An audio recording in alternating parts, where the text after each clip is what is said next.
ya di keluarga gue maksudnya kuliah di UI gitu kan. Terus gue pulang ke Tanimbar, gue balik ke Tanimbar, lalu ditanya udah kerja di kantor udah daftar PNS mana gitu. Oh, itu Oh tipikal enggak, banget. ini ngerjain lamaran. Kalau di daerah kan, udah daftar di sini gitu. Kamu lulusan UI, ya daftar di kantor kayak gitu. Terus, ngapain kerjain ini? Welcome to Talk Podcast. Let's Talk Now bersama gue Andri. Dan untuk episode podcast kali ini, gue kedatangan seorang wanita. Ini gue ngelihat profil Instagramnya dan ini juga kebetulan adalah teman istri gue. Dan istri gue cerita ada satu teman dia tuh yang keren banget. Sekarang ini profesinya adalah sebagai penenun Tanimbar dan juga founder dari Yayasan Lamerenan. Nah, namanya adalah Hyasinta Klise. Apa kabar, Sinta? Oke, baik. Thank you, Andri. Andri kan? Iya. Nah, Sinta ini adalah seorang penenun ini ya, tanimbar, kain tanimbar. Nah, kalau yang gue dengar ceritanya sebelumnya sebenarnya lu ini adalah seorang ya pada umumnya lah ya di Jakarta pekerja kantoran. Terakhir kali kerja di kantoran itu kapan, Sinta? Dari berapa? 2015 ya, 2015 atau 16 gitu. 2015 atau 16 gitu sih. Terakhir. 2015 2016 berarti sekitar 6 tahun yang lalu lah ya.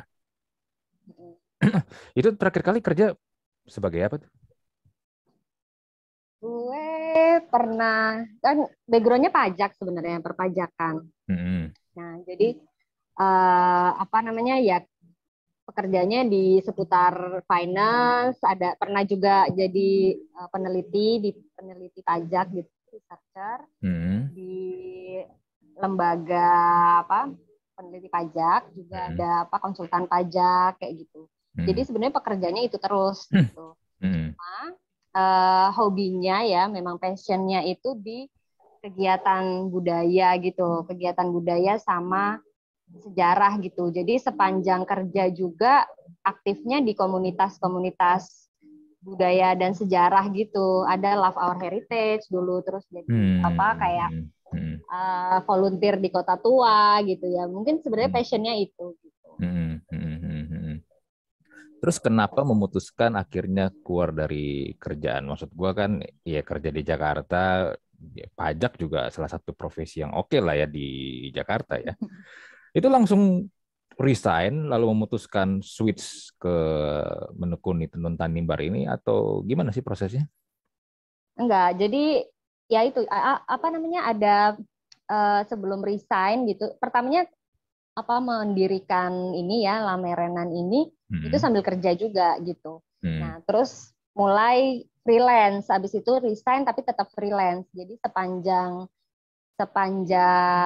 sebelum nikah gitu tetap freelance gitu sambil ngerjain Lamerenan freelance pajak gitu ya, ngerjain laporan keuangan yang kayak gitu-gitu. Terus beberapa freelance, habis itu karena nikah dan punya anak gitu ya, maksudnya jadi benar-benar full aja gitu, jadi Lamerenan aja sama ngurus anak gitu. Ya kayak gitu, jadi memang Lamerenannya juga harus difokusin juga gitu, kalau sambil kerja kerja yang pajak gitu kan juga sering lembur gitu kan ya. Ya udah harus memilih lah, jadinya ya sudah harus memilih aja gitu. Oke. Tapi kenapa dari sekian banyak pilihan, maksudnya kalau tadi kan Sinta cerita suka dengan hal-hal yang berbau budaya dan culture ya, kenapa memilihnya ini sih kain tenun Tanimbar ini nih?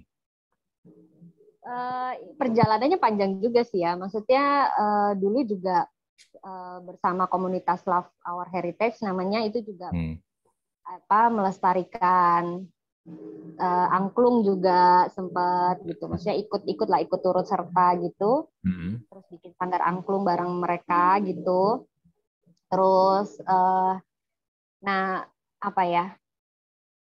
ya bareng-bareng sama yang lain juga kayak merawat bangunan sejarah yang Museum Ogeko waktu itu di Tamburan itu juga ada kayak gitu sih. Dan kenapa akhirnya Tanimbar ya memang merasa terpanggil aja ya. Maksudnya dari sekian perjalanan ini sebenarnya Tanimbar juga ada salah satunya gitu di dalam perjalanan ini gitu. Tapi akhirnya aku fokusin aja loh, Tanimbar ini juga butuh, tenun Tanimbar butuh perhatian juga, butuh ada yang meneruskan juga. Terus jadinya oke, ini kayaknya memang memang panggilannya lah gitu untuk ya udah deh aku mau ngurusin ini gitu. Mau coba lestarikan terus dikembangkan kayak gitulah, diteruskan aja. Sebenarnya nenekku kan juga penenun Tanimbar dulunya, dan ya aku merasa lebih dekat ya, dan merasa terpanggil ini juga butuh perhatian untuk dilestarikan gitu, jangan sampai punah gitu. Siapa lagi gitu kan kalau enggak. Oke. Gitu. Setahu gua tenun Tanimbar ini dari Maluku ya? Ya. Dari Maluku. Tanimbar itu ya di Provinsi Maluku. Dia Kabupaten Kepulauan Tanimbar, provinsinya Maluku. Berarti Sinta juga udah pernah ke sana langsung dong untuk ngelihat bagaimana heritage mereka di sana gitu. Nah, tadi kan bilang hampir punah. Memang seberapa ininya sih? Maksud gua gini, kalau bahasa hampir punah berarti kan komunitasnya atau mungkin orang-orang para pelakunya pun jadi kan dikit ya. Berkurang. Kalau kita ngomong mulai berkurang, atau kalau konteksnya tadi kan kita bilang hampir jangan sampai punah lah. Seberapa ini sih memang seberapa berkurang nggak sih? Ya itu kayak tenun-tenun juga mulai langka ya, karena penenunnya yang langka, dan ya memang kemajuan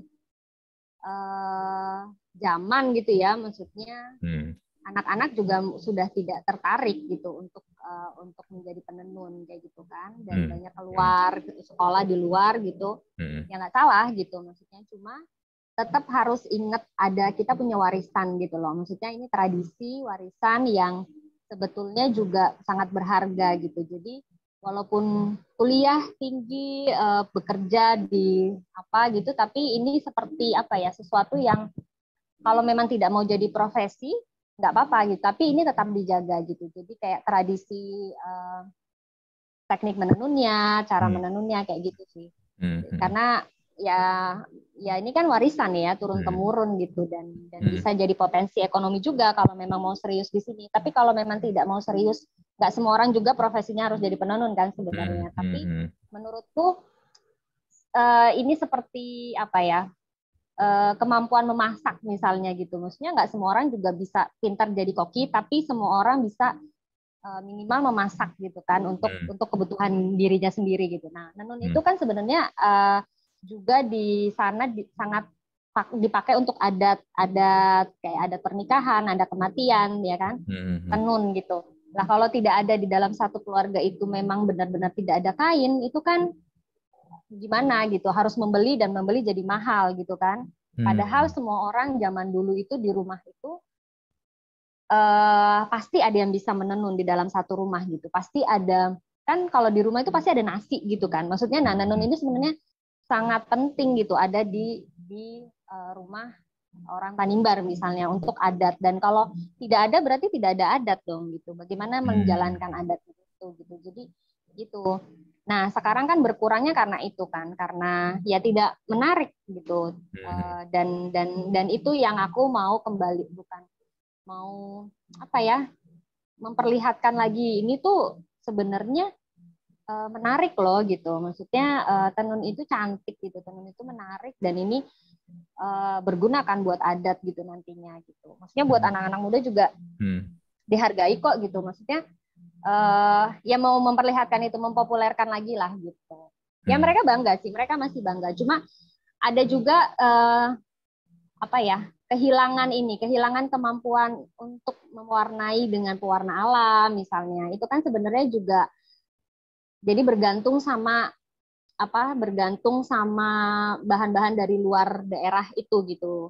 Ya kayak gitulah. Jadi yang aku bilang makin jangan sampai punah itu yaitu ilmu untuk memproduksi pewarna alam sendiri, ilmu untuk memakai memproduksi benang sendiri itu kan sebenarnya apa ya, kalau dilestarikan itu kan jenius ya. Maksudnya kita nggak butuh barang luar kalau kita bisa membuat benang kita sendiri kan. Kenapa harus beli gitu? Di pekarangan banyak kapas dan bisa diolah gitu. Maksudnya itu sih yang harusnya dikembalikan lagi gitu. Satu kain itu berapaan sih harganya? Kalau di sana dengan pewarna sintetis itu sekitar 1 jutaan ya. Satu sarung. Jadi itu satu sarung 700 sampai 1 juta. Gitu. Tapi kalau yang di sini dengan pewarna alam, dan yang pewarna alam itu kebanyakan ada sih beberapa penenun di sana pakai, tapi udah jarang. Jadi saya gue pakai pewarna alam. Jadi kalau yang pewarna alam sini aku jual 3 juta gitu. Di sana duaan lah. Satu sarung. Sarung itu 2 lembar tenun. Jangan bilang justru peminatnya lebih banyak dari luar negeri dibandingin di Indonesia. Nah, iya gitu. Dan yang pewarna alam gitu, makanya di Jakarta juga yang sudah pemikirannya mungkin terbuka atau apa gitu ya, mereka mencari yang pewarna alam dan orang luar juga maunya yang pewarna alam gitu, dan itu lebih dihargai. Jadi waktu itu, dan itu yang yang ingin tak populerkan gitu loh. Maksudnya benda-benda kebudayaan Indonesia itu sangat disukai gitu. Kenapa orang Indonesia sendiri merasa padahal ini keunikan ini tuh ada kesadaran itu ya. Aku sih waktu itu punya kesadaran bahwa ini penting dan ini sangat berharga gitu ya. Nah, ini yang lewat Lamerenan juga mau mengajak yang lain biar punya kesadaran yang sama gitu, biar ini penting dan ini berharga, jadi ini harus dijaga gitu. Cuman begini sih, ini yang gue lihat ya dengan gempuran terutama internet dan sosial media terutama ya. Kenapa kalau yang gue lihat di Indonesia sebenarnya kan kita punya kekayaan budaya heritage itu kan banyak banget kan ya. Kalau kayak gue terakhir kali juga waktu itu ke daerah Nusa Tenggara Barat tuh lihat mereka juga banyak bikin kain-kain juga. Kalau nggak salah di Nusa Tenggara Barat tenun juga ya kalau nggak salah ya. Gue lupa namanya. Iya. Gue lupa namanya apa. Di mana? Sumba apa? Sumba ya, di Sumba. Lombok atau? Sumba atau Lombok? Lombok sih, di Lombok ya, di Lombok. Cuman begini sih, ini yang gue lihat ya. Kita itu di Indonesia itu agak susah menjualnya karena tidak atau masih belum mampu untuk kalau sekarang kan istilahnya kolaborasi dengan budaya pop culture. Kalau mungkin ya gue bisa ambil contoh kayak Korea ya. Korea itu kan kemarin ada TV series Squid Game ya. Squid Game itu kan is really really famous sampai ke negara-negara lain pun, gak cuma di Korea, seluruh dunia pun pada nonton gitu kan. Semua orang pada nonton. Salah satu malah kan bisa dibilang sekarang top ini ya, most view-nya di Netflix untuk TV series. Yang gue lihat adalah gini, itu kan TV series ya, tapi mereka tuh mengawinkannya dengan ini kan heritage heritage Korea kan. Permainan tradisionalnya. Iya, permainan tradisional ya kan. Sampai kan ada ini kan, dalgonatnya itu jadi famous kan. Even di Indonesia pun orang pada berlomba-lomba mau cobain gitu kan. Sampai juga ada yang banyak yang jual juga.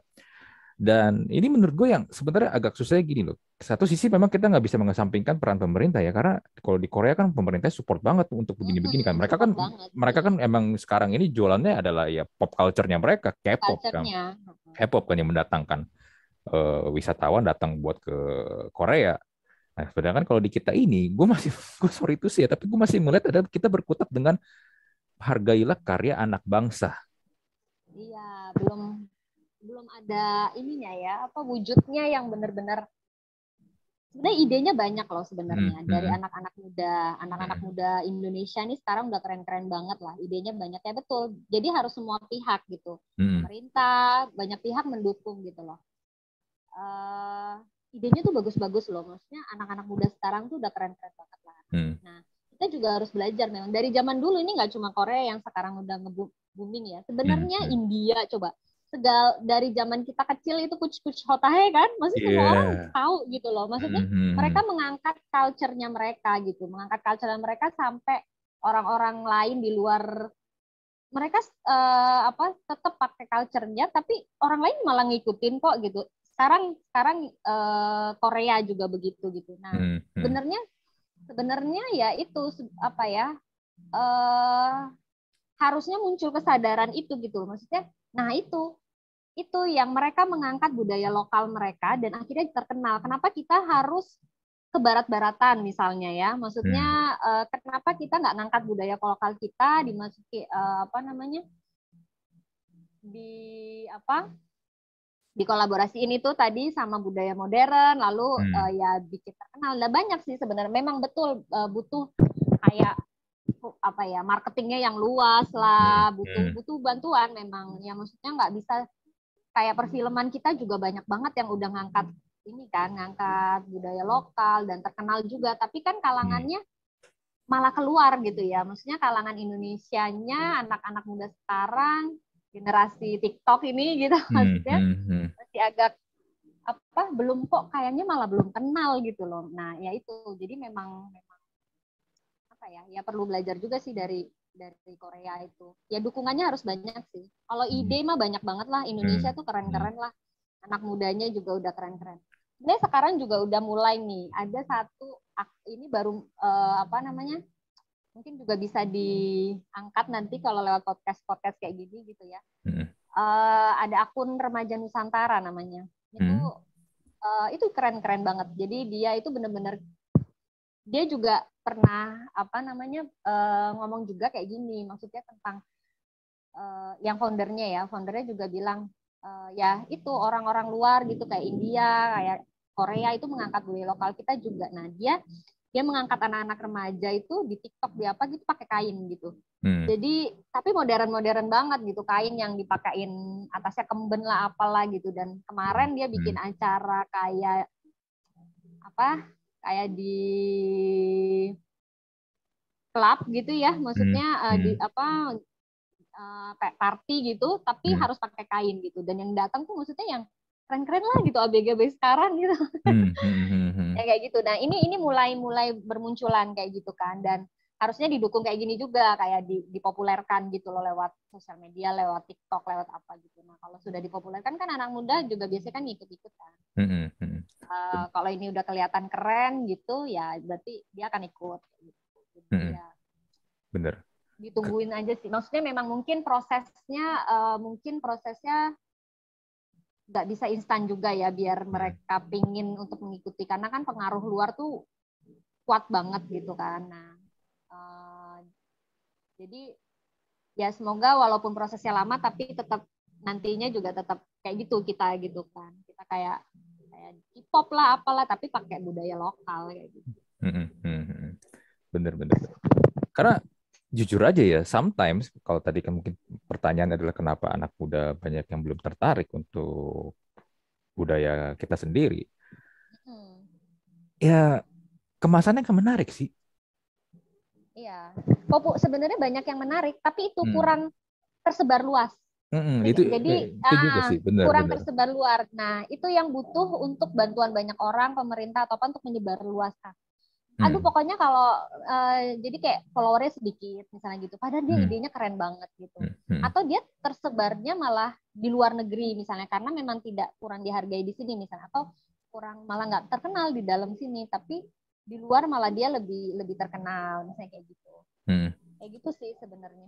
Nah kalau kayak gitu kenapa orang-orang seperti Sinta ini kenapa nggak ini aja keluar aja, kalau gitu fokusnya di luar aja nih. Jadi kalau biasanya kan gini kan, biasanya nih kalau di luar udah terkenal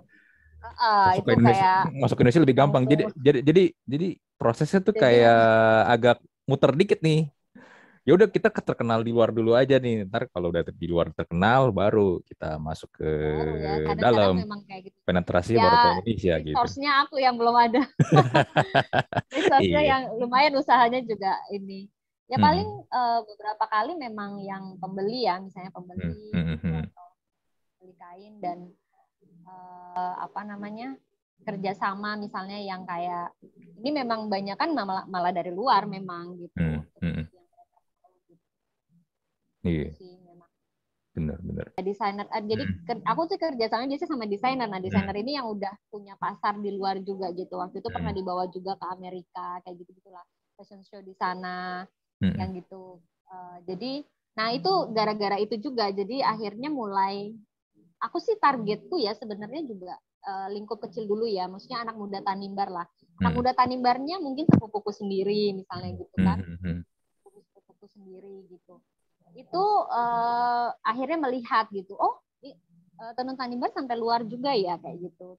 Oh dibuat kayak gini juga oke juga, dibuat baju juga oke juga kayak gitu. Nah ya begitu, jadi ya bangga dulu lah. Tapi untuk mereka sepupu ini untuk mulai, karena mereka tinggal di sana, untuk mulai benar-benar serius untuk belajar tenun gitu, itu juga agak PR sih, masih PR gitu. Benar. Jangan sampai dibangga doang gitu. Nanti akhirnya kan ya terus yang produksi siapa gitu kalau misalnya Iya, benar. stop sampai di gue bangga nih pakai tenun nih gitu kan. Nanti nggak ada yang produksi ya. Tapi nggak apa-apa, mulai dari situ ya nggak apa-apa gitu. Tapi nanti harus ada kelanjutannya lagi gitu. Bener, karena kalau misalnya mau tetap bisa, gue nggak usah ngomongin lah booming dulu lah, sustain lah ya. Di sini kan kalau mau jadi bisnis harus sustain dulu kan. Ya mau nggak mau kan harus membangunnya menjadi sebuah industri kan. Kalau nggak ada industrinya, nggak ada yang pelakunya, ya udah. Nggak, kalau tadi kita ngomong tentang punah, ya punah itu bisa aja terjadi gitu loh, karena nggak ada yang mau jalanin lagi. That's the problem kan. Dan kadang gini juga sih ya, kalau di Indonesia tuh kadang-kadang gue suka mirisnya juga ngeliatnya gini sih, orang kita itu memang masih susah untuk menghargai sebuah karya. Even contoh gampang lah, film atau lagu pun orang kan ya, kalau gue bisa bajak kenapa gue harus beli gitu kan. Sedangkan para pelaku-pelaku industrinya ini kan udah bikin capek-capek ya, salah satu tujuan utamanya adalah ya of course make money kan. Kalau kayak begitu kan ya masih belum bisa gitu loh. Makanya kata tadi gue bilang harusnya sih memang lebih baik terkenal di luar dulu sih kalau menurut gue ya. Ya walaupun mungkin tadi kan kalau Sinta bilang masalahnya adalah belum ada resource atau dananya, ya mungkin pitching maybe. Kayak startup sekarang kan pada pitching cari investor. Ya ada sih ya, maksudnya udah mungkin fokusnya aku masih ke dalam ya, maksudnya memperkuat kualitasnya kayak gitu, memperbaiki kualitasnya gitu. Terus mengembalikan sih sebenarnya, mengembalikan kualitas dulu tuh oke gitu, makin kesini kayak gitu. Jadi fokusnya masih nih, beberapa kali sih memang dapat dibantu sama sahabat-sahabat gitu dari komunitas swastra, kolektor yang memperkenalkan keluar. Dan sebenarnya untuk kolektor atau apa, kain-kain tenun Tanimbar yang tua-tua itu tuh udah di luar gitu. Dan kayak di museum-museum di mana gitu, itu kain tenun lama gitu. Dan di museum-museum di Belanda, waktu itu di Austria kalau nggak salah, itu juga ada pameran, dan itu ada kain tenun Tanimbar tua di sana ya kayak gitu. Nah yang perlu dikasih tahu itu kan berarti cerita itu harus sampai gitu ke orang di sini gitu. Jadi ya paling ya peranan kayak gitu aja sih, sosial media sama kayak gini disebarkan gitu, bahwa di sana tuh sangat dihargai gitu, dipajang di museumnya mereka kayak gitu. Sementara di sini di Tanimbar malah nggak ada museumnya gitu kan, khususnya Tanimbar misalnya. Nah kayak gitu sih, dan cerita itu harus sampai sebenarnya. Yang belum kan informasi itu kan sebenarnya, paling itu dulu. Terus sama ya paling ya itu sejauh ini sih dibantu sama teman-teman. Waktu itu sempat pernah di Perancis, itu juga ada yang orang Indonesia, teman di sana bawa ke sana, dan dia bazar ya, ikut bazar di sana. Kayak yang desainer itu juga. Ya begitu sih. Upayanya mungkin sebenarnya tujuannya, tapi memang bukan untuk go internasional ya. Sebenarnya keinginan terbesarnya itu malah bukan go internasional kayak gitu, wah dikenal di luar gitu, tapi di dalam nggak dikenal. Nah sebenarnya nggak itu tujuannya ya kan, yang benar tadi, maksudnya sebenarnya hanya untuk menarik perhatian yang di dalam ini gitu. Karena fenomen apa ya, kebiasaannya kan gitu ya, apa kalau sudah diakui di ini sama orang asing itu jadi baru baru bangga kitanya gitu Iya, kan. benar. Ya, biasanya memang kayak gitu ya, nggak apa-apa, memang kadang pakai cara begitu juga gitu, tapi Hmm. tujuan utamanya bukan untuk apa ya, pingin go internasional lah gini gitu, Hmm. tapi ya untuk itu menyadarkan bahwa kita punya warisan berharga yang keren. Warisan itu kekayaan kita kan sebenarnya, Hmm. namanya Hmm. warisan gitu, maksudnya Hmm. kita tuh kaya gitu. Kalau Hmm. mau dibilang kita kaya gitu, maksudnya dengan budaya ini gitu. Jadi untuk itu jadinya Hmm. ya Hmm. benar, kalau mau pakai cara itu juga ya apa nah, itu salah satu cara sih, betul. Hmm. Iya, kayak kemarin ada satu brand clothing lokal kan yang ke Amerika tuh bersama beberapa brand ambasadornya. Itu kan ini kan bikin hype kan di sana kan. Orang-orang jadi aware. Gue pun juga akhirnya tahu ada brand itu. Oh, ternyata tuh brand lokal karena mereka itu ikut apa New York Ah, Fashion Week ya ah. kan di sana kan. Dan mereka juga sempat ada itunya apa iklannya nongol di New York ini ya Times Square. Ya jadinya gue aware gitu, oh ada ya ternyata brand lokal merek ini dan ternyata mereka udah gede nih ternyata, dan ya it works kan, orang masyarakat kita di Indonesia jadi aware gitu terhadap begituan. Ya tapi duitnya gede sih. Iya, mesti gitu kan. Hmm, iya ya. Ya paling gini, kalau mau kompak gitu ya, anak-anak muda Hmm, yang sadar-sadar ini bisa ya kayak gini, bikin bikin podcast, bikin apa gitu untuk promosi kayak gitu kan. hmm, Mempopulerkan lah gitu. hmm. Iya sih, benar-benar. Mengubah mindset itu kan, misalnya bahwa yang di dalam lebih keren dibanding di luar misalnya. Hmm, Mengubah itu kan sulit ya, maksudnya. hmm. Benar, setuju sih. Ya, Ya kayak kemarin yang pas lagi bioskop mulai lagi rame kan, beberapa film Indonesia juga udah mulai masuk kan, mulai tayang di bioskop kan. Cuman akhirnya baru beberapa hari kehajar sama Spider-Man. hmm, Eh, ya di satu sisi gue nggak bisa nyalain bioskop juga karena bioskop kan juga mereka kan ini ya bisnis ya, nyari profit kan. Gimana yang lebih banyak menarik penonton lah. Dan kemarin kan ada beberapa pelaku film juga sempat protes tuh, kok ini baru bentar udah dihajar sama Spider-Man segala macem, kok film Indonesia tidak dikasih kesempatan. Ya susah sih hitung-hitungannya ya, karena ini ada kepentingan nggak cuma satu pihak doang ya. So ya ya. ada juga kalau ya jujur aja juga kalau dibandingin kalau kita ngomong tentang brand value ini kan talk about brand value-nya Spider-Man, brand value-nya beberapa film-film lokal ini of course kalah banget lah sama Spider-Man kan. Gitu loh. Jadinya ya memang untuk bisa mencintai produk-produk Indonesia itu memang ya kayak tadi gue bilang kita nggak bisa hanya dengan ngomong ya karya anak bangsa dan kita harus bangga bangga doang gitu loh, nggak bisa sih Ya, memang sih. benar. Dibantu nge-brandingin, dibantu packaging gitu ya. Hmm, hmm, Packaging bagus itu kan juga dananya sedikit, sedikit gitu kan. Terus bener. promosi yang besar-besaran itu sebenarnya butuh bantuan sih. Maksudnya uh, ide kreatifnya banyak gitu, tapi beneran butuh bantuan gitu. Hmm, Filosofinya dalam, maksudnya sekarang tuh anak-anak muda tuh udah apa ya, yang udah bangga Indonesia tuh banyak gitu ya. hmm, Kembali ke lokal, kembali ke desa, mengangkat budaya lokal tuh udah lumayan lah, udah banyak lah. Dan itu anak-anak ya, maksudnya kayak artis, nah ini bantuan dari artis-artis juga kan lumayan nih, udah hmm, bantu juga kayak maksudnya artis-artis yang kayak Dian Sastro, terus Nicholas itu kan juga sangat apa ya, mengangkat banget gitu ya. hmm, Jadi butuh banyak lah, maksudnya ini juga apa kayak Andi kayak gitu lah yang udah mereka ini banget, hmm. apa peduli banget gitu ya sama karya anak bangsa gitu. Jadi Iya. karena bantuan mereka juga jadi banyak sudah mulai ya, dan sosial media ini kan maksudnya semua bisa diakses gitu kan, semua ini sosial media kayak gitu. Hmm, hmm. Dan ya itu pemerintah juga harus bantu lah, pasti besar-besaran nggak bisa ini, ada Iya. aturan juga mungkin, dengan aturan yang harus ini produk lokal dulu atau gimana gitu kan, Hmm. aturan yang mendukung, terus promosi kayak gitu. Hmm. Nah, kalau satu kain sendiri itu prosesnya berapa lama sih biasanya kalau untuk pembuatannya?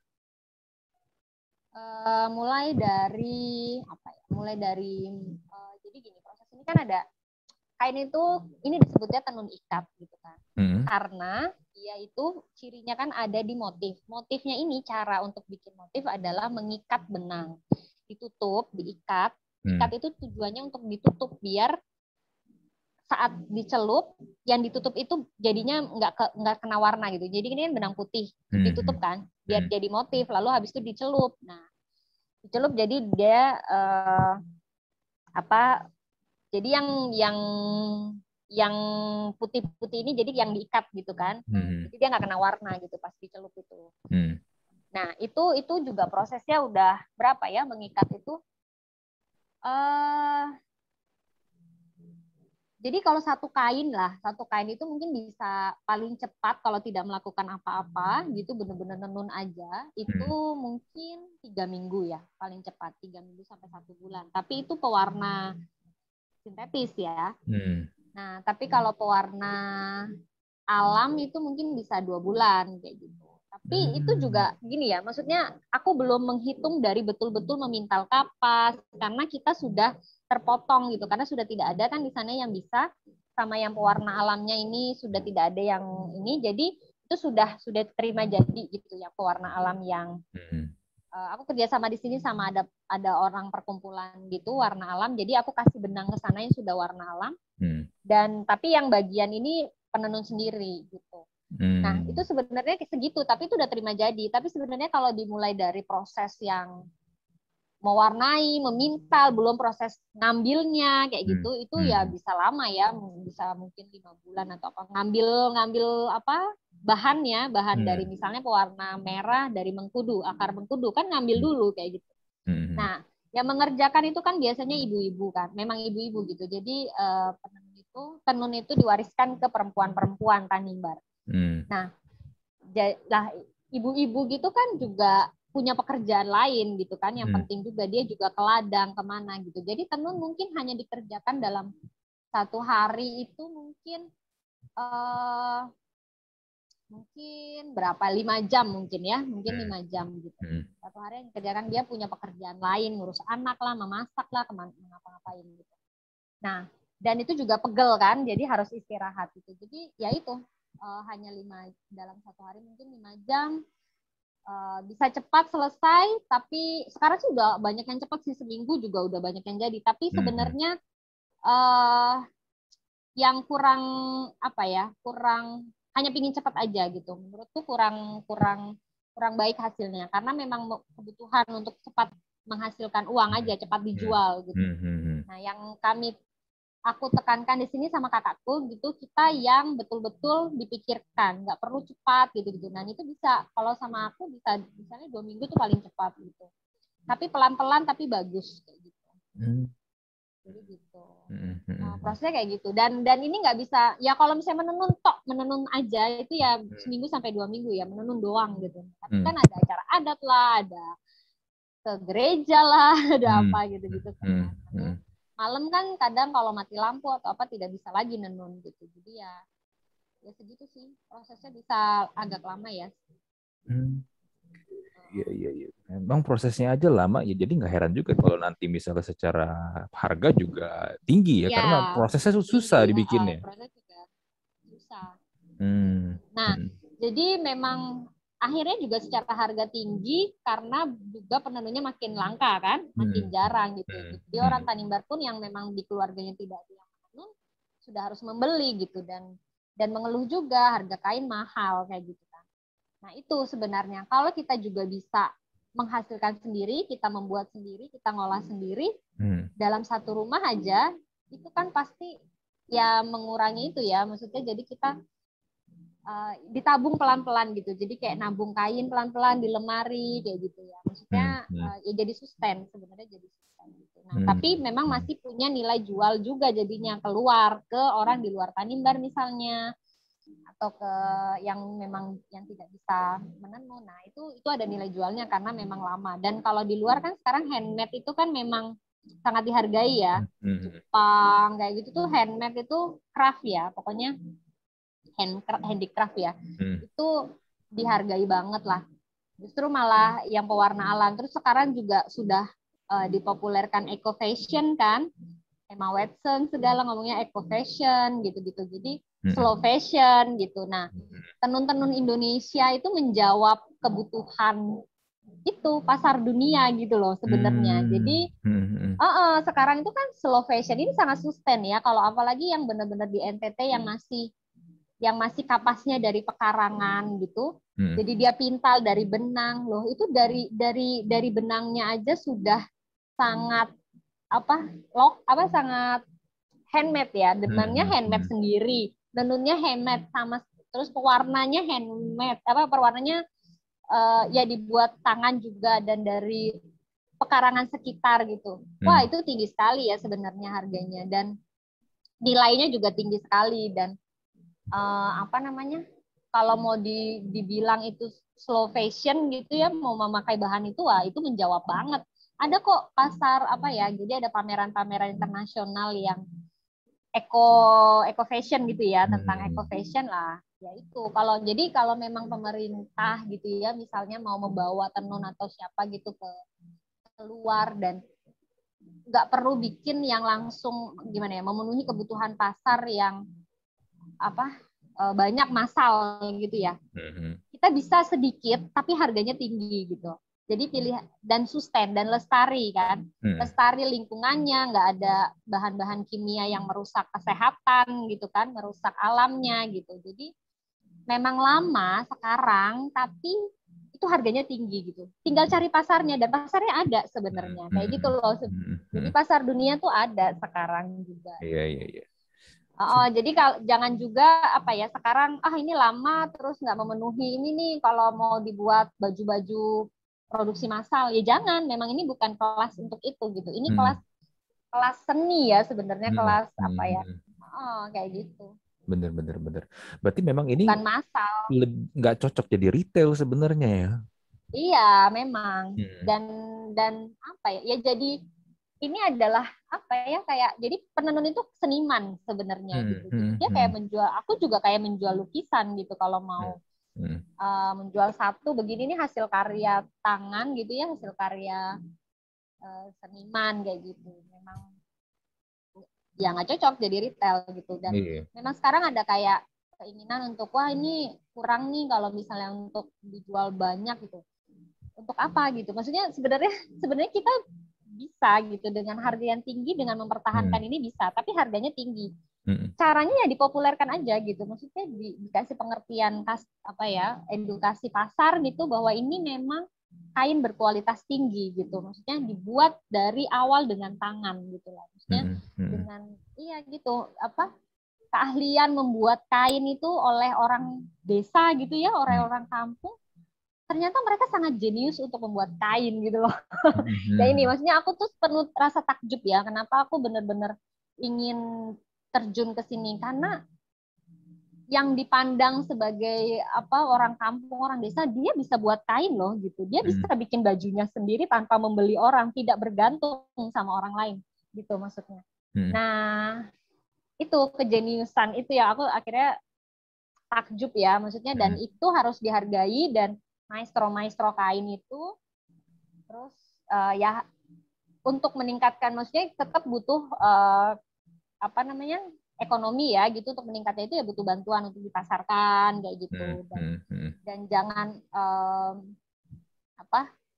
akhirnya jangan, maksudnya gini kan ada juga nih misalnya wah ini kurang gitu ya kalau memenuhi kebutuhan pasar nih, nggak bisa nih gitu. Jadi dibuatlah lebih cepat dengan di print misalnya kayak batik-batik gitu kan, di print terus dengan alat mesin misalnya dibuat kayak gitu. Nah itu yang menurutku jangan sampai kayak gitu. Ini aja bisa kok kalau kita mau gitu, kita pasarkan dengan harga tinggi bisa gitu, ada kok gitu. Maksudnya sejauh ini yang aku lakukan aja dengan minim promosi, minim sumber daya gitu ya, ada aja yang cari gitu. Aku promosi dengan di sosmed aja biasa gitu, sampai ada orang Indonesia tinggal di Turki misalnya, ada yang ada aja gitu yang akhirnya tahu gitu dan mencari gitu. Nah, gitu sih. Aku sih yakin kalau memang ada dukungan banyak orang gitu. Tapi lumayan ya, maksudnya sekarang sudah gencar, pemerintah juga lumayan lah, udah gencar promosi-promosi gitulah untuk kain-kain ini kan. Wastra Indonesia batik, tenun ikat, tenun songket. Benar. Ya, berarti mungkin tadi bisa gua ralat tuh kata-kata gua tadi itu. Ini harusnya bukan menjadi industri secara bisnis retail ya, Iya, tadi. tapi lebih Betul. ke collectible item Art, jadinya ini. Iya, art yang jadi dari art. collectible item. Jadi Ya, kalau betul. gua beli satu ya udah, mungkin ini satu-satunya di dunia udah nggak ada lagi nih yang model Iya, lainnya. betul. Berarti memang harus Karena benar-benar kayak begitu.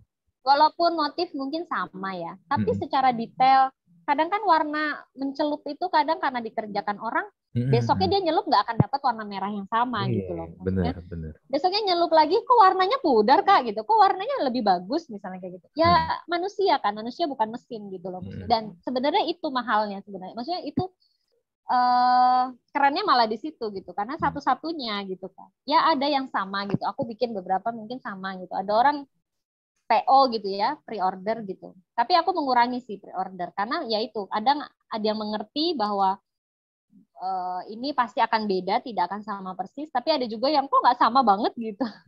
Nah itu yang aku akhirnya oke, kita ready stock dan cuma ada satu begini. Iya. Itu makanya aku juga kadang nyimpen. Jadi yang aku bagus, soalnya aku nggak akan dapat lagi nih. Aku akan simpan gitu untuk aku juga untuk contoh. Iya. Dan berarti ini secara segmennya harus menengah ke atas ini kalau menurut gua nih. Kalau menengah ke bawah mah nggak masuk. Ya, nah itu sebenarnya. Tapi apa ya? Tapi gini ya, misalnya aku jual 3 juta gitu ya. Kalau punya kesadaran anak-anak muda sekarang beli sepatu juga ada yang 3 juta gitu ya. Beli tas gitu loh, maksudnya beli. Banyak sepatu Nah, sneaker 3 juta mah. banyak ya kan 3 juta. Nah, itu mereka mau. Ini kan cuma pilihan sebenarnya ya. Maksudnya segitu sebenarnya secara kemampuan tuh mampu gitu ya anak muda. Tapi kan niat apa enggak gitu beli, ngapain gue beli ini gitu. Nah, jadi dikasih alasan gitu, maksudnya alasan yang kenapa dia harus membeli ini gitu kan. Sebenarnya itu yang perlu banyak di ini ya, maksudnya digaungkan gitu. Kenapa gue harus beli itu? Kenapa gue nggak beli sneaker yang lebih keren kalau gue pakai misalnya gitu lah. Kalau dia merasa gue keren kok pakai kain, gue mau beli kain misalnya. Nah itu sih. Benar. Gue jadi kebanggaan itu. Gue jadi ngebayangin nih gini, misalnya let's say nih ya kain Tanimbar yang lu produksi ini nih misalnya dipakai sama Travis Scott lah, ya kan, atau Kendall Jenner, wah itu pasti booming banget, tuh orang pasti nyari itu nggak mungkin nggak. Coba diundang ke sini. Karena gini, gue mungkin contoh paling gampang gini lah ya, Nike Air Jordan ya, itu kan Nike Air Jordan itu kan basically itu sepatu basket ya, iya kan, sepatu basket Ya, itu ya. kan. Nah, tapi kan sekarang kenapa jadi sebuah sepatu yang jadi hype beast ya kan untuk jadi dipakai buat Sehari-hari iya ya, ke buat mall segala kemana macam. gitu. Karena ya itu tadi yang kayak tadi gue bilang, karena mereka berkolaborasi dengan pop culture. Ada Nike Air Jordan misalnya yang kolaborasi sama tadi gue bilang Travis Scott. Ada Adidas apa gitu yang kolaborasi sama artis mana. Ada kan Air Jordan kolaborasi sama Dior yang sepatunya aja 20 juta. Teman, sepatu 20 juta 200 juta 200 juta, sorry 200 juta itu karena barang udah nggak ada, jadi pas lagi udah dilepas ke retail harganya sekitar berapa puluh juta gitu, tapi karena udah habis jadi sekarang semua udah second item kan. Nah karena udah langka itu harga bisa 150 sampai 200 juta, itu karena apa? Karena ada kolaborasinya itu. Nah menurut gua di Indonesia nih dengan segala macam kekayaannya, kalau bisa kolaborasi dengan pop culture kayak begini itu bisa naikin nilai banget itu harusnya ya, tapi ya itulah ya, balik lagi harus butuh marketing effort dan ya butuh bantuan banyak pihak sih harusnya sih.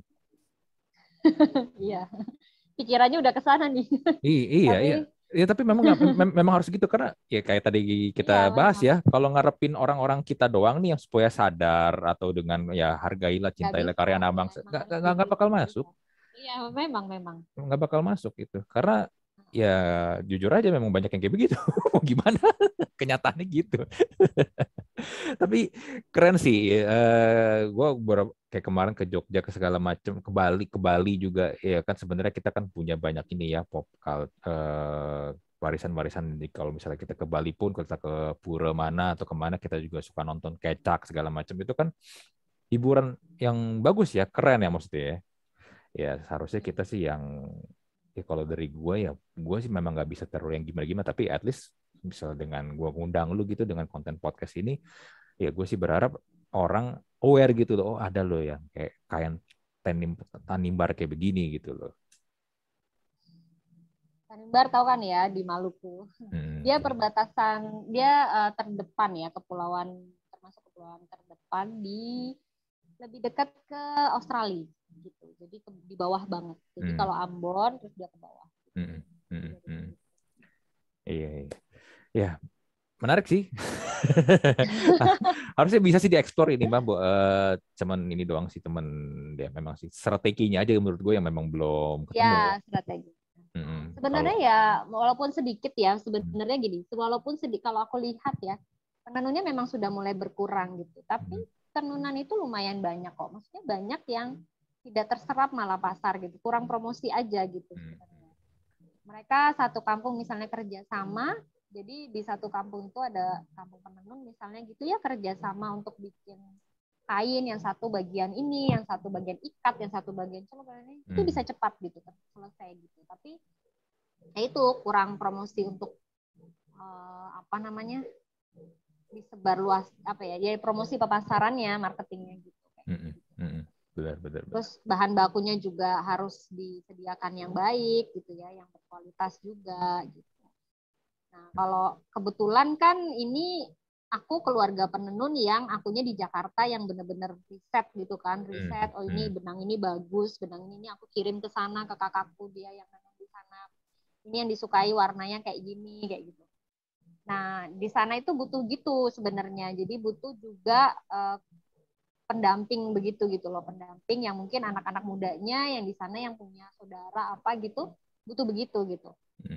Ya sebenarnya aku pingin begitu, jadi pingin ke sana untuk banyak mendampingi ya, maksudnya ngasih cuma mendamping aja, maksudnya memberi informasi aja gitu. Jadi kayak ini kayak gini loh, bagusnya gini, ini benang nih bisa nih pakai benang yang ini misalnya, dan itu bagus dan itu. Nah, kayak gitu. Cuma kan ya itu keterbatasan ya. Maksudnya untuk bolak-balik ke sana juga kan ongkosnya besar ya. Jadi ke Tanimbar itu sekarang aja berapa? 3 juta ya sekali jalan untuk ke sana. Iya, PP udah 6 juta. Dulu sempat sampai 5 juta. Sebelum ini 2019 itu, sebelum COVID. Nah, iya, benar. Itulah. Ke Indonesia Timur sama ke Singapura masih lebih murah ke Singapura. Iya, murah Singapura. Indonesia Timur tuh parah. Iya, Singapura, Mahal Thailand banget. masih lebih murah dibandingin ke sana. Ya, anyway, gue juga menemukan fakta menarik beberapa pencurian dari istri gue juga. Nama lu kan Hyacinta Klise, katanya satu keluarga nama lu sama semua. Itu gimana ceritanya sih? Kalau satu keluarga nama bisa sama semua? Hah? Nggak, sebenarnya gini. Jadi tradisinya itu anak laki-laki nih, kalau punya anak perempuan, dia harus menamai dengan anak dan dengan mamanya.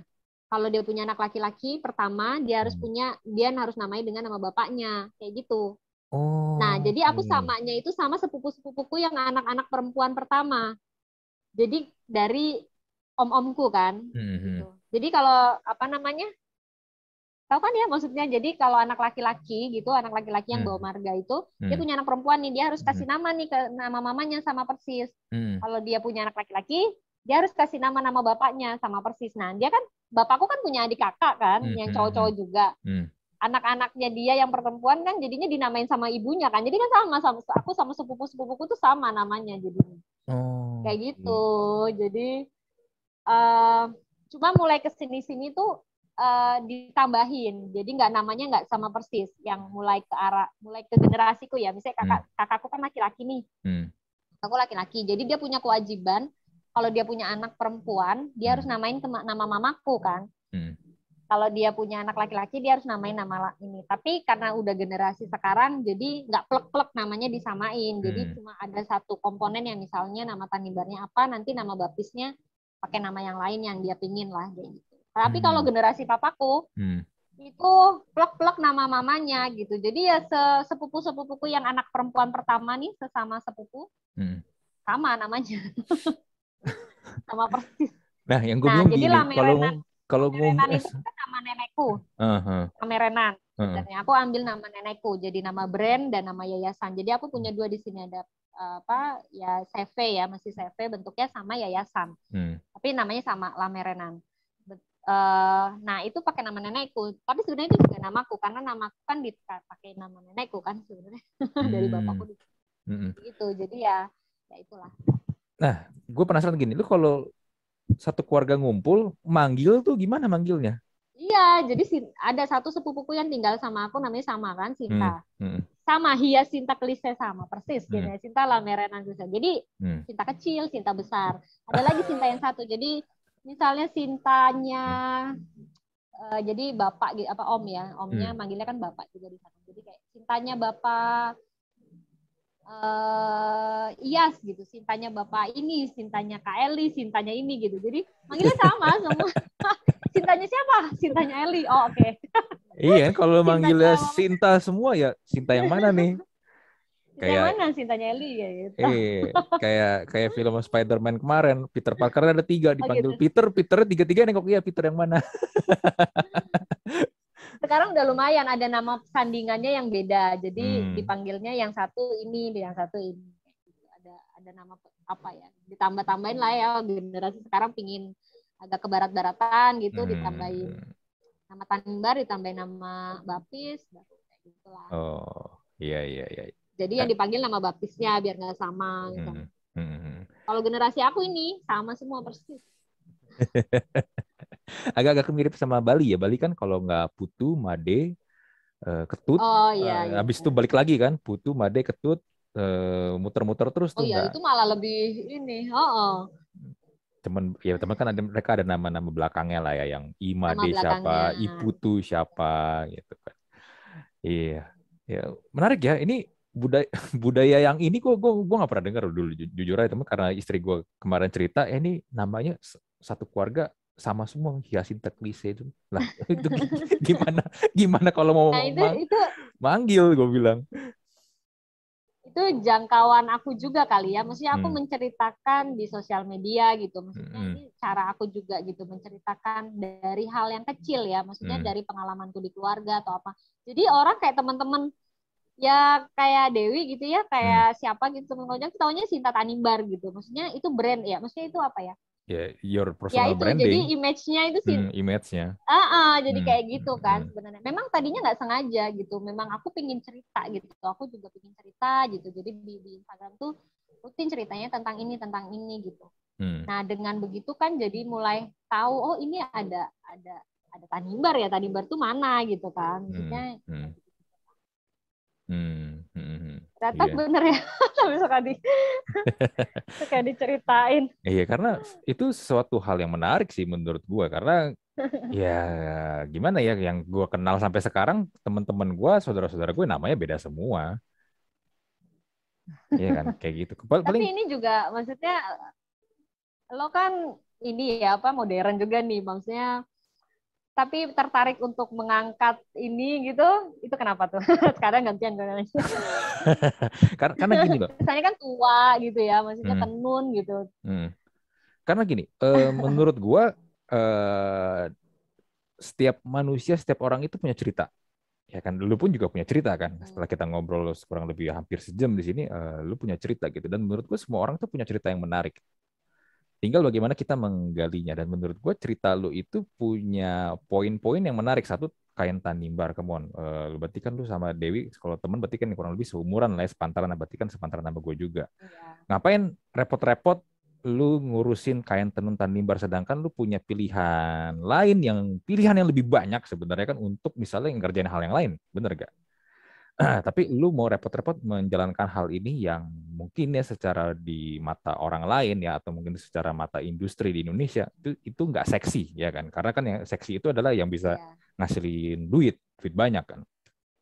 Dan ya jangankan di mata luar ya, di mata keluarga juga apalagi loh, karena di keluarga gue maksudnya kuliah di UI gitu kan.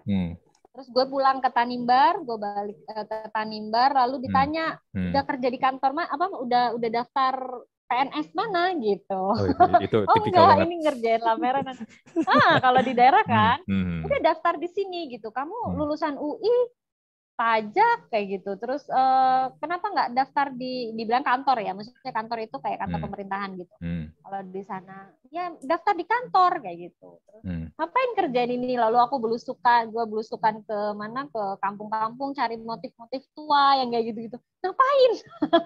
Apalagi di mata keluarga begitu. Cuma ya sekarang setelah ya mungkin udah sejauh ini lumayan mereka sudah tahu gitu ya, sudah tahu. Oh ini maksudnya gitu. Apalagi diangkat sama desainer atau apa kayak gitu, mereka baru mulai apa ya, terbuka lah. Oh ini maksudnya Sinta kayak gitu. Ternyata tenun gitu. Kayak gitulah, tenun bisa sampai kayak gini.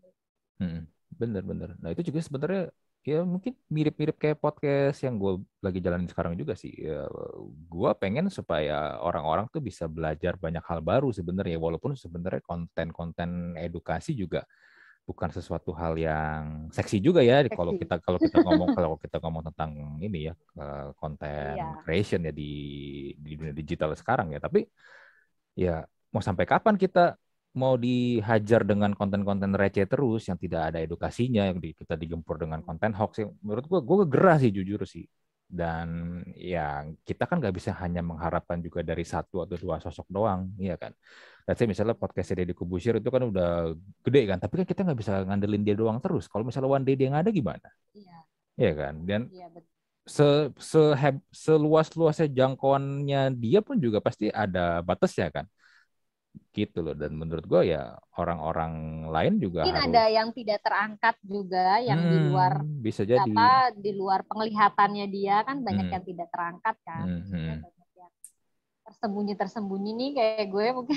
Iya bener ya, makanya kita sebenarnya butuh banyak ini, karena gini, kalau kita tidak mulai dulu dengan mindset, tadi kita sempat ngobrol tentang mindsetnya dulu, ya gimana kita bisa ini membuat apa yang ada di Indonesia itu bisa kita banggain gitu kan. Nah itu sebenarnya yang harus kita sama-sama jalanin nih, sama-sama bangun kalau menurut gua gitu loh. Dan ya balik lagi, apa yang lu kerjain ini menarik menurut gua. Dengan segala ini ya, dengan ya kalau ini istilahnya trivia yang gua dapetin ya kayak lu jalanin tentang Tanimbar ini, lu nama lu sama, dan yang ketiga nih, lu pindah rumah tapi yang pindah adalah rumahnya. Ini juga menarik karena biasanya kan kalau orang mau pindah rumah, let's say gini, gue rumah di Jakarta, gue mau punya rumah di Serpong gitu, misalnya di BSD, ya udahlah, berarti kan gue ke sana, gue cari ada tanahnya kosong, mereka biasanya kan udah sediain tuh, tinggal mereka bangun, udah kan ya, gue beli rumah ya kan, gue pindah dan gue beli rumah baru. Sedangkan lu memindahkan rumah lu yang ada di Wonogiri, lu pindahin secara fisik ke Bekasi. Ke sini. Itu gimana lu bisa kepikiran kayak gitu, karena kan lebih ribet ya, lu mindahin rumah kan soalnya kan. Nggak tahu ya, jadi gue dan suami itu memang pecinta budaya ya. Maksudnya kita itu sangat apa ya, sangat, entah bisa dibilang pelaku nggak sih? Maksudnya pelaku tapi juga pecinta lah ya. Maksudnya kita karena besar di lebih di kota ya, aku besar di kota gitu. Tapi kita sangat mengagumi. Kita tuh takjub mengagumi sama budaya gitu. Jadi apapun gitu perspektif kita itu, yang mau kita lakukan itu pakai perspektif itu dulu gitu, budaya gitu loh. Maksudnya kalau mau punya rumah ya pinginnya rumah adat misalnya. Kalau mau menikah pinginnya menikah adat misalnya, kayak gitu loh. Jadi apa-apa tuh mulainya dari situ karena udah kebiasaan atau memang kita kecintanya di situ kali ya, passionnya di situ. Nah, ya udah, tapi ya maksudnya itu tadinya itu cuma cita-cita ya, karena kan kita di sini gimana caranya bikin rumah adat gitu. Tapi cuma cita-cita gitu. Sempet udah mau ambil rumah ya, kita pasangan muda baru gitu kan. Jadi ya udahlah yang KPR-in rumah aja, cari klaster di sini kayak gitu. Sempat pikir kayak gitu. Mungkin kayak gitu gini rumah-rumah yang kita impikan itu mungkin kalau kita sudah pensiun, kalau ini gitu di desa. Tapi terus aku pikir kenapa kita pikirannya begitu ya gitu. Maksudnya kenapa itu harus jadi rumah kedua dan ini. Nah, kebetulan karena kita sudah mikir begitu, jadi semesta mendukung kali ya. Dan tiba-tiba ada tetangga yang bangun rumah Jawa juga di daerah sini. terus baru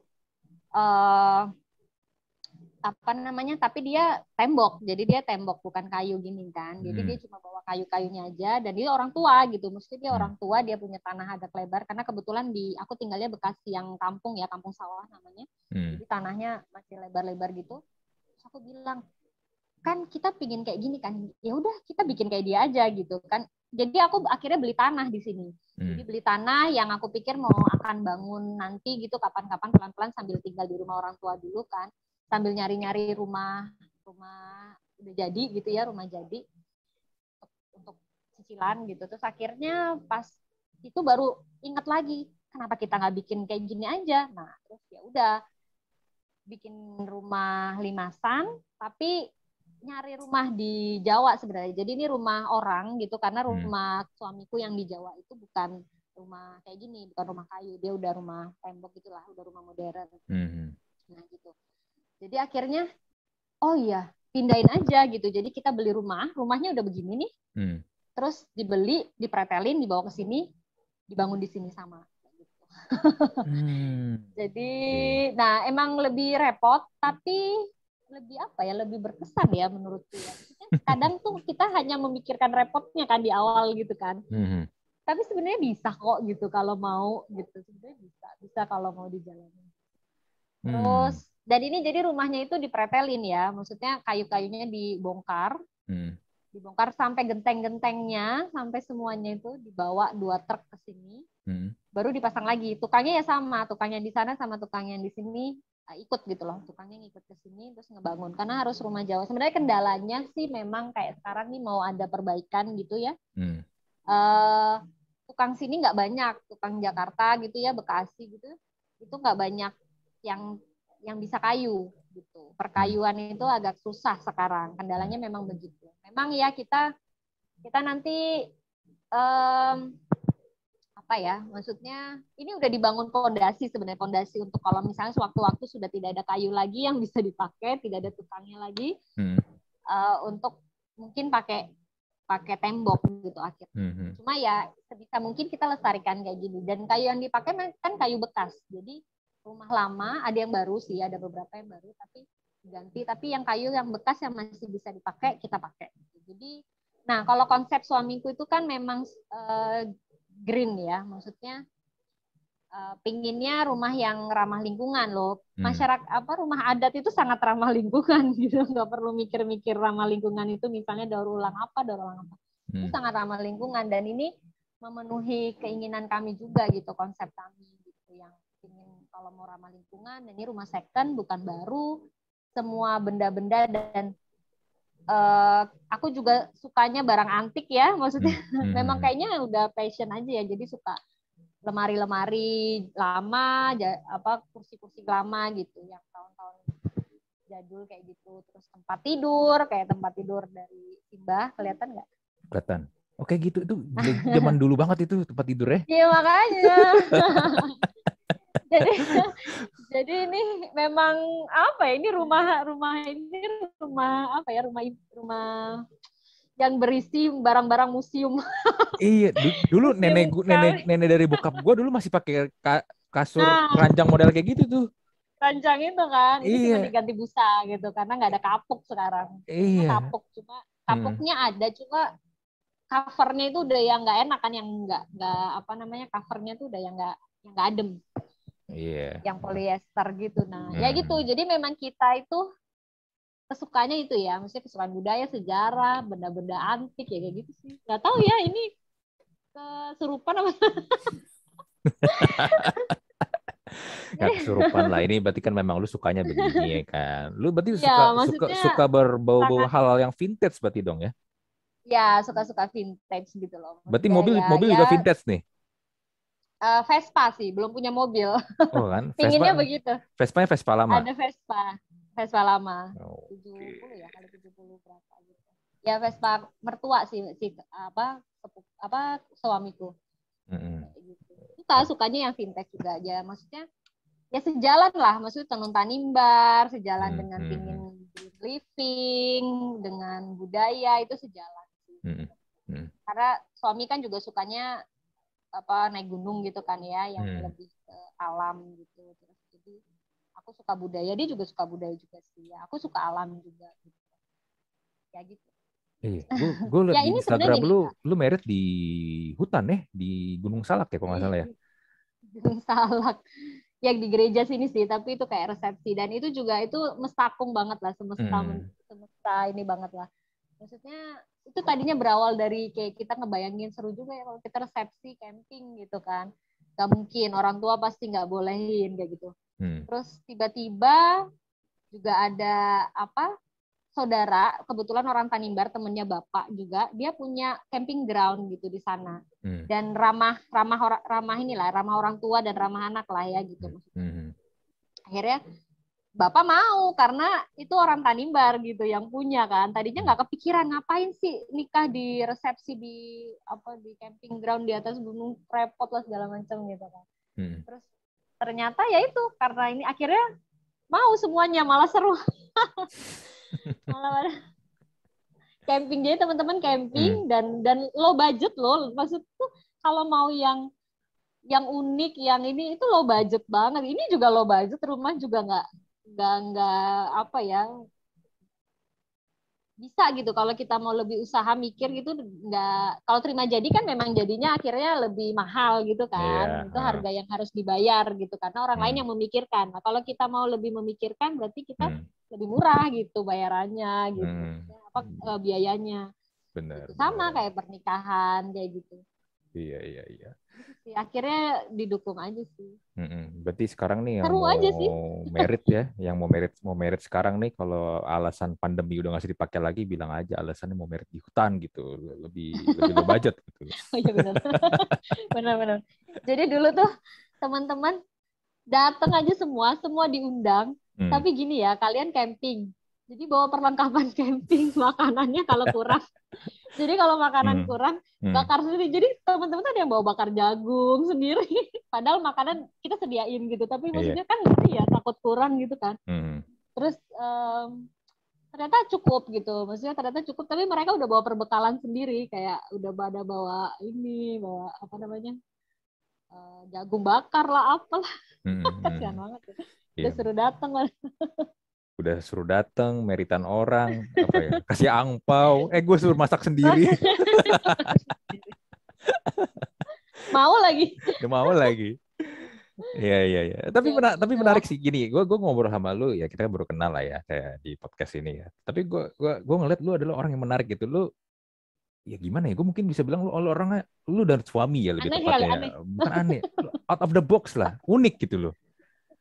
Mungkin aneh, mungkin gini, mungkin sebagian orang akan melihat aneh karena ya gue kemarin sempat podcast sama Roy Sakti, dia bilang gila itu adalah kesepakatan. Jadi kalau kita sepakat sama-sama gila, ya sesuatu hal yang tidak gila itu jadi kelihatan aneh, ya kan? Jadi kelihatan aneh kan.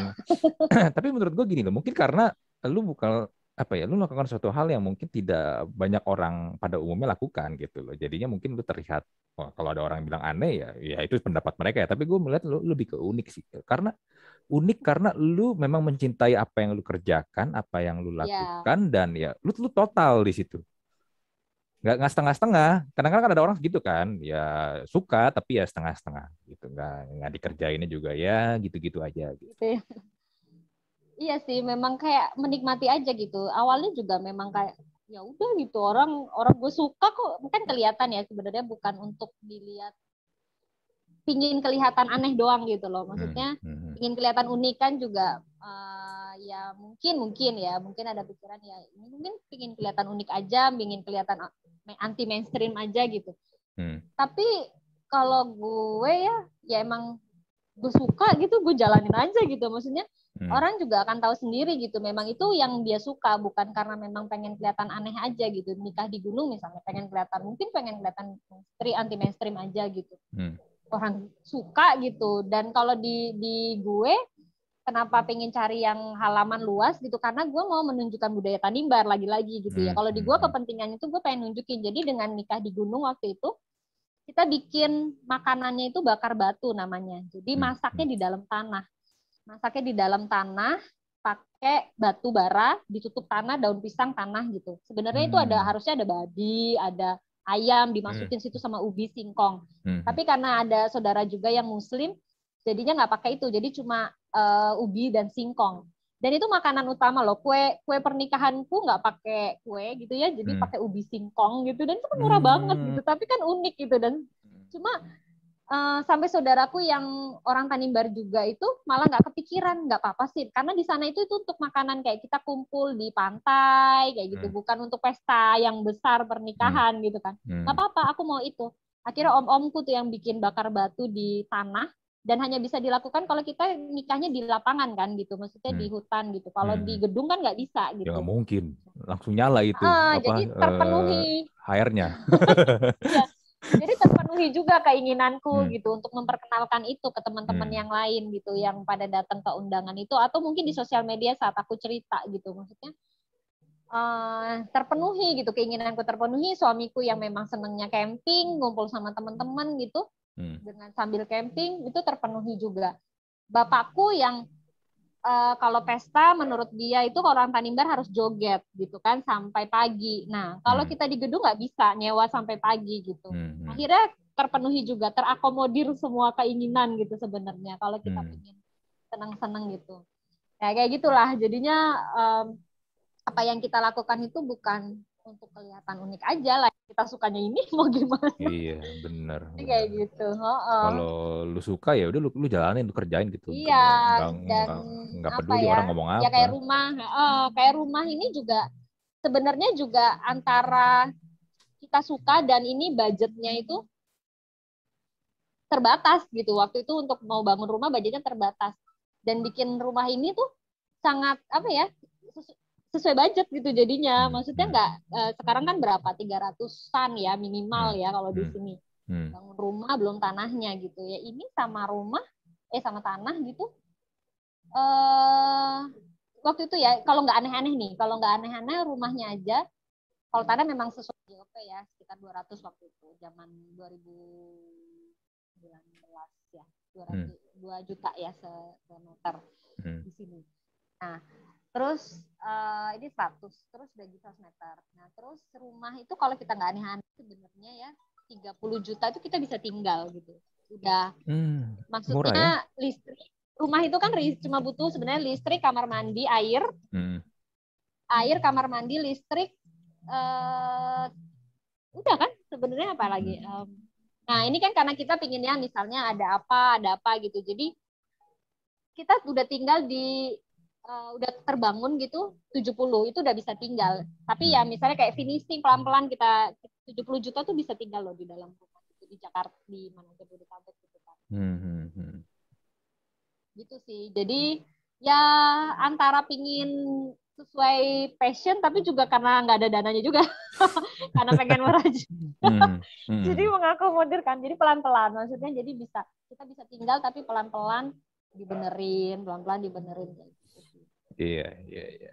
Utama udah gitu, kayak misalnya septic tank gitu kan, maksudnya septic tank, air, mesin air, listrik, kamar mandi. Itu kan yang utama kan, tempat tidur gitu. Ya udah gitu, sebenarnya kita butuh apa gitu. Nah, karena pingin tegel yang aneh, misalnya pingin kursi yang apa-apa gitu ya, jadi lebih. Cuma kan pelan-pelan yang kita penuhinya pelan-pelan. Iya. Di rumah orang tua di sana, ada orang tua, dia janda, jadi dia jual rumahnya karena dia mau ikut anaknya. Dia jual rumahnya doang, bukan jual rumah dan tanah. Nah, rumahnya jadi akhirnya kita bawa ke sini. Menarik sih, menarik.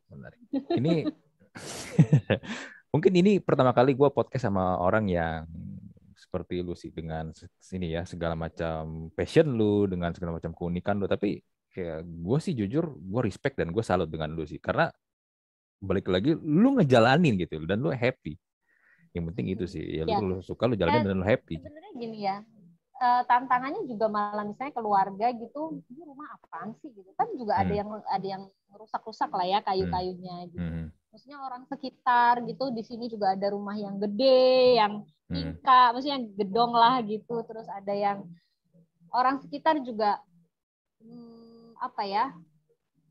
Kok apa sih namanya, kayak banyak yang rusak gitu ya, apa kereot gitu loh, maksudnya banyak yang kayak gitu. Nah sebenarnya kan kita banyak mungkin orang yang nggak tahan gitu ya dengan begitu gitu loh maksudnya, dan kita sih cuek aja gitu. Misalnya papaku bilang itu kok apa gentengnya udah lumutan kayak gitu, diganti aja lah misalnya kayak gitu. Kenapa kalau masih bisa dipakai kayak gitu loh maksudnya. Ya itu sih yang buat orang mungkin juga tidak bisa melakukan, mungkin juga apa ya, takut omongan orang gitu loh. Nah kan ada juga anak muda kan masih begitu kan. Nah kalau kami karena sudah apa ya, cuek kali ya karena kita pengennya begini ya udah gitu. Sebenarnya banyak juga gitu yang wah ini kayunya udah banyak rusak nih ini gini gitu ya, maksudnya anggapan-anggapan gitu kan pasti ada kan. Pasti kayak gitu. Cuma kita udah nggak mikirin itu. Kalau kita senengnya begini ya begini udah gitu maksudnya. Iya. Nah, sekarang gini, sebelum gue tutup, kalau misalnya ada orang nih pengen beli kain tenun Tanimbar, itu berarti ke mana tuh? Harus kontak Instagram lu aja. langsung ke Instagram lu? Iya, Instagram. Jadi memang Instagram Lamerenan ada ya. Instagram Lamerenan di situ.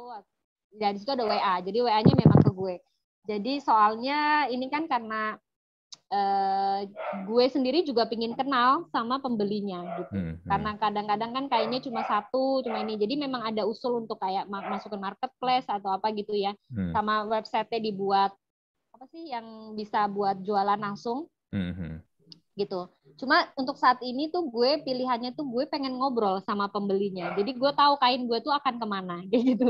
Nah, dan akhirnya gue tahu ini pembelinya ini kadang-kadang juga maksudnya juga membawa apa ya, insight juga buat gue gitu. Ada juga kan pembeli-pembeli yang memang dia pecinta kain yang akhirnya ngobrol dan kita akhirnya punya kenalan punya relasi gitu. Jadi gue bisa berkenalan sama pembelinya. Jadi gitu. Jadi di Instagram ada WA gue juga sih. Ada WA-nya gitu. Bisa DM terus habis itu ntar dikasih WA, nomor WA.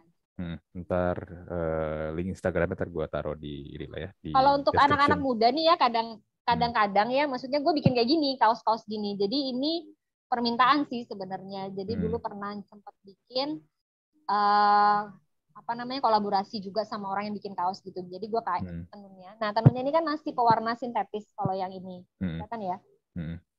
Warnanya cerah gitu ya. Nah ini memang memanfaatkan yang sudah diproduksi gitu, sayang daripada nggak diapa-apain, jadinya ya udah gue manfaatin gitu untuk dibikin kaos gitu. Dan itu juga karena permintaan. Tadinya gue tuh sebenarnya pengen fokus di kain gitu, fokusnya tuh di kain aja gitu, jual kain gitu. Jadi biar yang olah itu mungkin kolaborasi sama misalnya desainer, mereka yang olah lah jadi baju gitu kan. Karena nanti juga risetnya akan panjang gitu. Tapi beberapa gue bikin karena memang karena suka aja. Misalnya gue pengen, terus ada orang yang bikinin dong baru. Maksudnya, ayo coba bikin kaos atau gue mau dibikinin dress misalnya kayak gitu tuh baru. Tapi nggak fokus di situ gitu. Jadi fokus memang kain. Nanti kalau mau kolaborasi, misalnya kayak bikin tas atau apa gitu, kayaknya udah nggak ada energi dan risetnya kan panjang ya. Maksudnya tas itu bagusnya apa? Kalau orang sukanya kulit tuh bagaimana? Kayak gitu loh. Yang suka kulit dan suka ini itu kan risetnya panjang juga. Dan gue memang lebih suka fokus di kain karena bisa mempelajari juga, karena lagi mempelajari tenunnya juga dan mempelajari filosofinya gitu. Jadi gue mau daleminnya di filosofinya gitu. Kalau untuk bikin produk lain lagi gitu, produk yang ini masih udah apa ya nggak terlalu tertarik sih. Dan energinya juga menghabiskan energi gitu. Bener. Oke ya, deh. Price sendiri. Iya. Ya tapi sekali lagi menurut gue menarik ngobrol sama lu. Gue juga akhirnya dari obrolan kita ini pun gue mendapatkan insight baru tentang tenun Tanimbar ya, dengan ternyata culture penamaan di ini ya, di orang-orang Tanimbar, dan juga ya cerita lu pindahin rumah. gue jadi inget filmnya Disney tuh yang Up tuh, yang rumahnya tuh pindah dari kota pindah ke atas Iya, yang itu ke atas tebing gitu kan, pindah. karena impian istrinya kan. Ya tapi anyway, gue sih thank you banget tuh lu udah mau berbagi Sinta di podcast episode kali ini, dan gue harap sih ya dengan apa yang lu kerjain ini. Sama-sama loh, udah diundang. Iya, thank you juga. Dan ya gue sih berharap sih apa ya, orang-orang yang mengerjakan hal-hal seperti ini bisa ini apa ya, dapat spotlight sih ya. Karena jangan sampai kalah gitu dengan ya gempuran-gempuran dari luar gitu. Karena ya kalau tadi kita sempat ngobrol juga Korea, even Thailand atau di negara-negara lain tuh itu bisa loh menjual culture-nya mereka sampai menjadi sebuah pop culture gitu. Dan orang-orang lain bisa mau membelinya dengan rela. Dan ya gue harap sih harusnya Indonesia bisa sih harusnya ya. Indonesia bisa. Harus Indonesia bisa. Oke deh. Banyak banget loh yang bisa dijual. Benar, banyak banget yang bisa dijual sebenarnya. Dari banyak banget. Tarian lah segala macam. Nggak cuma batik-batik doang ya. Nggak cuma batik lagi jadinya. Banyak loh sebenarnya. Oke deh, gue close dulu untuk episode Talk podcast kali ini. Gue Andri dan Hyacinta Klise. Menjawab pertanyaan. Ya, sangat menjawab pertanyaannya. Kita jumpa lagi di Talk podcast episode berikutnya. Bye.